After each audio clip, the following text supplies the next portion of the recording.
I'm Ben with the BTC Sessions, and this is your Bullish Bit, brought to you by BITREFILL.com, the easiest way to get living on a Bitcoin standard. Head to their website and pick up gift cards for great places like Amazon, Apple, DoorDash, prepaid MasterCards, and plenty more. You can check them out at the links down below.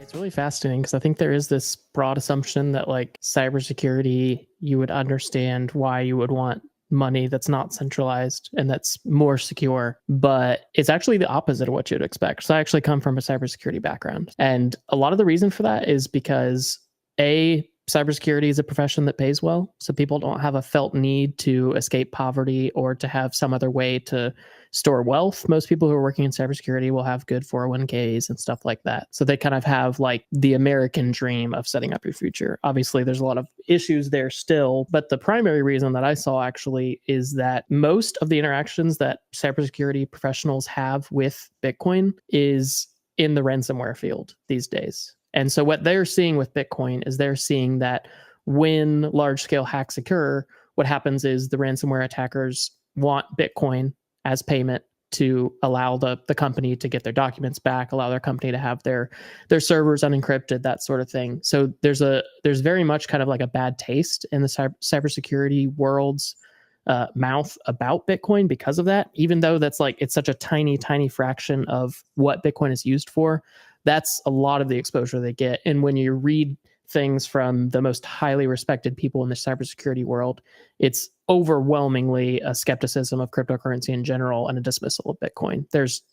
As far as I know, there's no real expert in the cybersecurity field who writes broadly or is well known that is a huge fan of Bitcoin. There's a lot of interesting kind of like back and forth in the cybersecurity world around cryptocurrency, but it is pretty broadly dismissed, unfortunately. But I think a lot of that also just comes back to, especially in the West, there's a lot of lack of perceived need for Bitcoin. So like, I honestly don't need Bitcoin right now, personally. I make enough money. I have a good family. I live in the US. I'm generally free right now. I don't have this like immediate perceived, I need Bitcoin now to survive. And that's true of most people in the West. Thankfully, I mean, it's a good thing that people don't have to have something specific to survive. But what that does is it weakens people's ability to look at these things objectively. And they just look at it through the lens of like, I've got my 401k, or like, I don't really have money I want to put into some other random investment. And they don't grasp the consequence of either grabbing what Bitcoin can be for you or not interacting with Bitcoin until it's later on or too late, depending on if something goes really south as far as the government or something like that. So I think that's a lot of it too, is just the lack of perceived need. But I have seen really over the last like 4 or 5 years, I think that's shifting both in the Bitcoin space and the privacy space, in the self-hosting space.